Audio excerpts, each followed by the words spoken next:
I'm a little bit late getting this episode out. I was releasing them weekly, but I've had a pretty, I think intense is the right word, last couple weeks. And so I'm a little bit behind.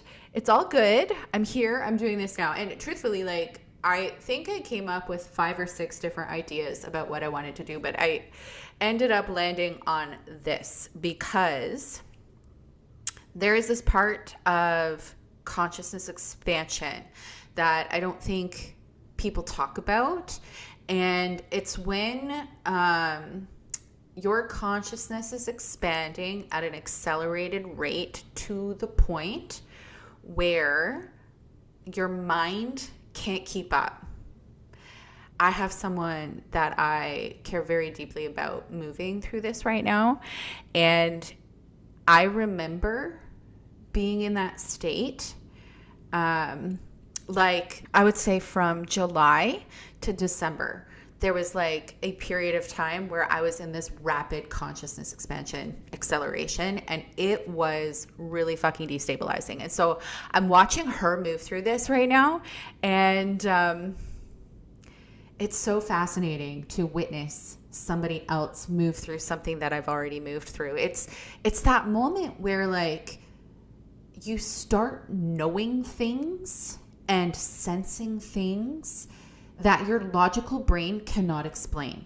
But there's like this, and it's not in like a delusional way or a manic way. It's where your perception is expanding so fast that you don't actually have language for what you're experiencing. And that stage is incredibly destabilizing. You know, our brain is a meaning-making machine. It part of, you know, scanning for safety is making everything you're experiencing making sense. So the stories that your brain creates in order to understand exactly what it's experiencing.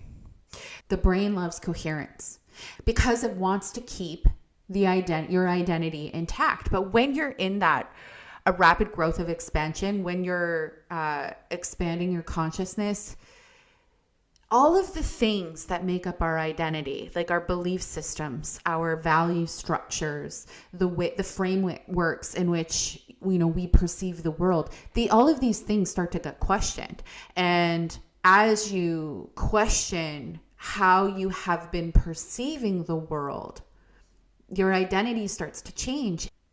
Your identity has no choice but to rearrange and to change. And I think from my experience, it ends up becoming fluid. Like all of the things that you used to quote unquote identify with no longer make any sense because you understand that its identity is something that you just move through. You know, there's different stages and different paths along the process. And so something that you might have identified with 6 months ago no longer resonates today. It's pretty standard experience for people that are, you know, expanding their consciousness. So when you have these moments, language can't keep up. Like, it's almost like language lags behind. Like, it's so incredibly hard to describe because you're feeling all of these things and you're sensing things, but you don't have the language to describe it. And so there's like an invisible gap between what you're sensing to be true, what you're knowing to be true, and how to actually, your like mind is trying to scramble to make sense of it all. When you're in that stage of expansion, your nervous system, your ego, however, your mind, however you want to describe it, it's like looking for something to anchor into because all of the pieces of your identity are starting to fall away. And if you don't understand the concept of embodiment, if you haven't been moving through embodiment, it's going to feel really disorienting. Like in that stage, there's urgency. You feel the urgency, you feel the fear, you feel the chaos, you feel all of these dysregulated emotions.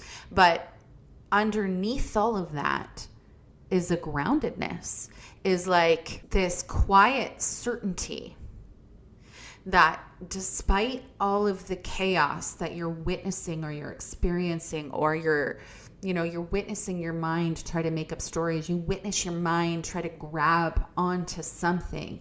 Underneath that is this calm stability, is this calm certainty that whatever choices you're making, whatever you're moving through, whatever awoke itself to you that now needs to fall away because it's no longer resonating with what you're trying to call in, all of the movement just becomes noise.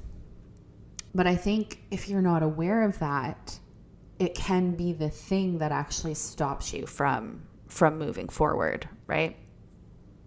So even though all of this chaos is happening like cognitively up in your brain, there is still a sense where you feel deeply settled, even though the ego is firing everywhere. So you end up in this space where you can't go back to who you were because you have expanded your consciousness so much that the frameworks you were living under, the identity structures you were living under, the beliefs and the value systems that you adopted that weren't actually yours and you adopted from society, they no longer resonate with you. They cannot be the thing that governs your life.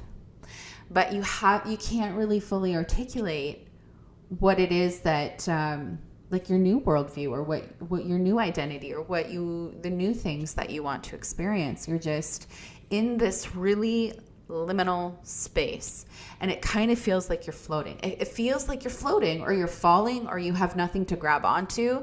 And I think this is where like a lot of people either try to suppress it or override it or try to force logic back in. And that's the thing, is like there's no fucking logic to any of it. You just have this knowing of something so deep in your body, but it doesn't make any kind of logical sense.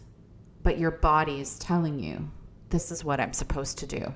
And so I think in these moments, like what really helped me is to get really good at shifting orientation. So I speak a lot about orientation on my platforms.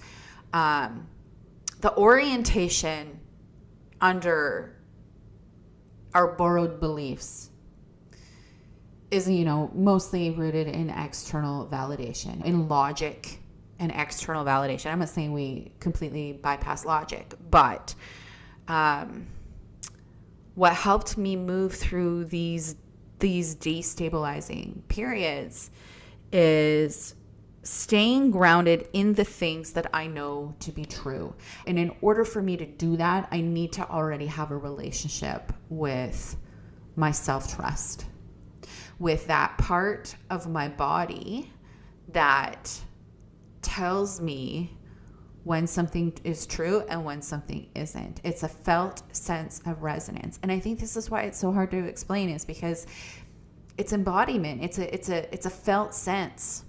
Until you've had that experience of resonance where, like, I'm at a stage in my journey right now where no matter, I just listen to my intuition. Like, that's all I do.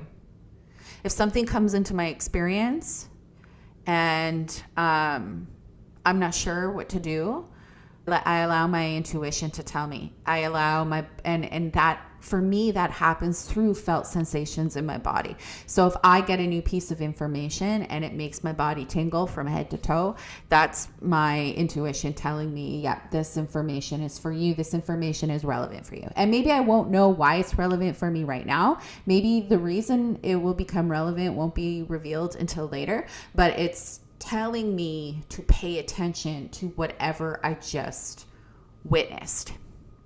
And so when I decided to fully place my trust in that intelligence that lives inside of my body, I cannot override it. I can't override it anymore, and definitely not with logic. When my body is telling me that there is something I have to do, I have no choice but to listen. And this is exactly the same experience that my friend is going through. She's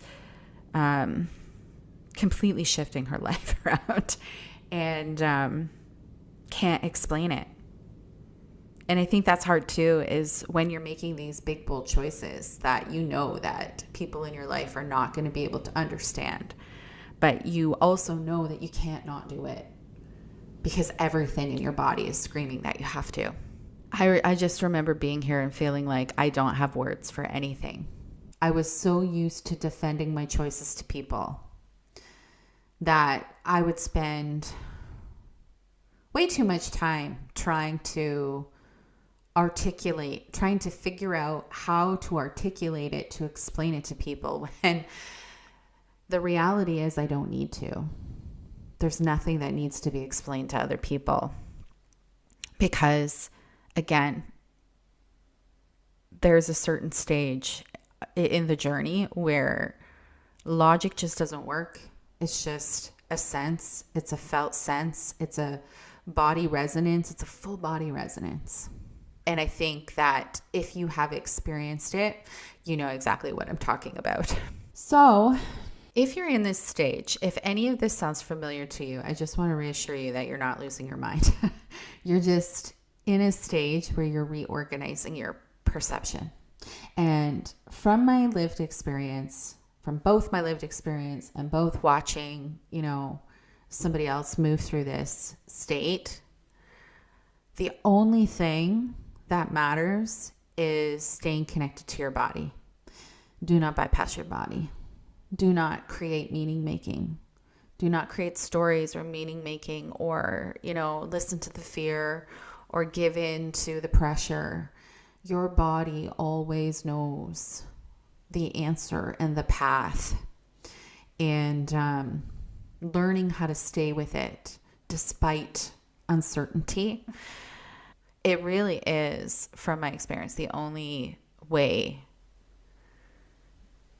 to move through this human experience in a grounded way.